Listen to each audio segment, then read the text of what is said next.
केंद्रीय मंत्री स्मृति ईरानी एक दिवसीय दौरे पर छत्तीसगढ़ पहुंची। मोदी सरकार के 8 साल पूरे होने पर केंद्रीय मंत्री स्मृति ईरानी ने सरकार की उपलब्धियों को गिनाई। मीडिया से चर्चा करते हुए कहा कि आज कांग्रेस के लोगों को धरना देने के लिए भी स्मृति ईरानी की चेहरे की जरूरत पड़ती है। केंद्रीय मंत्री ने कहा कि पेट्रोल डीजल के दाम घटाकर महंगाई की मार जनता पर न पड़े, इसके लिए सरकार ने 1 लाख करोड़ का अतिरिक्त भार अपने ऊपर रखा है। 8 वर्ष के सफल कार्यकाल के लिए आदरणीय और यशस्वी प्रधानमंत्री श्री नरेंद्र भाई मोदी का विशेष महिलाओं के प्रति विकास के किए गए कार्यों की सराहना भारतीय जनता पार्टी महिला मोर्चा की हमारी प्रदेश की बहनों ने की।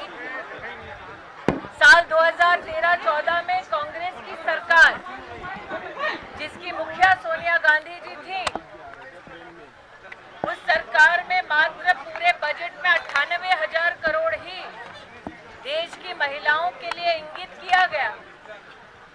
लेकिन नरेंद्र मोदी जी के नेतृत्व में भारत सरकार ने 2022-23 के बजट में 1,71,000 करोड़ रुपया देश की बहनों के उत्थान के लिए समर्पित कर भाजपा की सभी कार्यकर्ता बहनों का गौरव बढ़ाया है।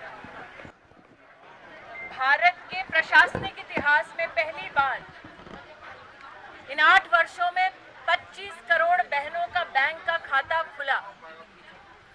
भारत के प्रशासनिक राजनीतिक इतिहास में पहली बार 11 करोड़ गरीब बहनों को शौचालय प्राप्त हुआ। भारत के इतिहास में पहली बार 10 करोड़ गरीब परिवारों को आयुष्मान भारत का सालाना 5 लाख रुपए का स्वास्थ्य का सहारा मिला। और जब वैश्विक महामारी कोरोना ने हिंदुस्तान पर भी विश्व के अन्य देशों की तरह दस्तक दी, तब भारत एकमात्र ऐसा देश बना जिसने 25 महीने 80 करोड़ नागरिकों को घर तक मुफ्त का राशन पहुंचाया। 100 करोड़ से ज्यादा नागरिकों को मुफ्त की भारत में ही निर्मित वैक्सीन पहुंचाकर नागरिकों के प्राणों को बचाने का मानवीय काम देश के यशस्वी प्रधान सेवक ने किया। आज संगठन की ओर से छत्तीसगढ़ में राष्ट्रीय उपाध्यक्ष पूर्व मुख्यमंत्री रमन सिंह जी के नेतृत्व में हम सब ने प्रधानमंत्री जी का अभिनंदन किया, उनके प्रति आभार व्यक्त किया। की खुशी है कि आज कांग्रेस के नेतृत्व को धरना करने के लिए भी स्मृति ईरानी के चित्र की दरकार पड़ी कि उनका नेतृत्व इतना खोखला हो गया।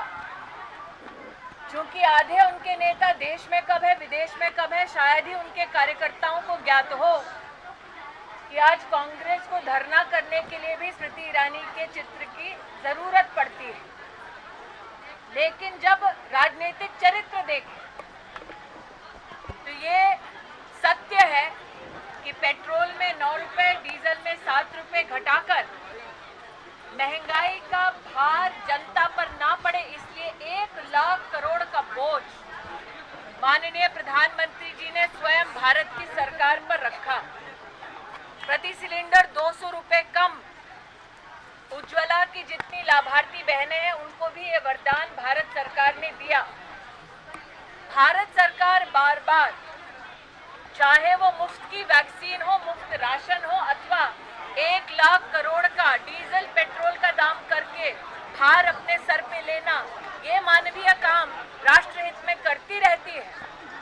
प्रश्न ये उठता है कि कांग्रेस की सरकार दाम अपने प्रदेशों में कम क्यों नहीं करती।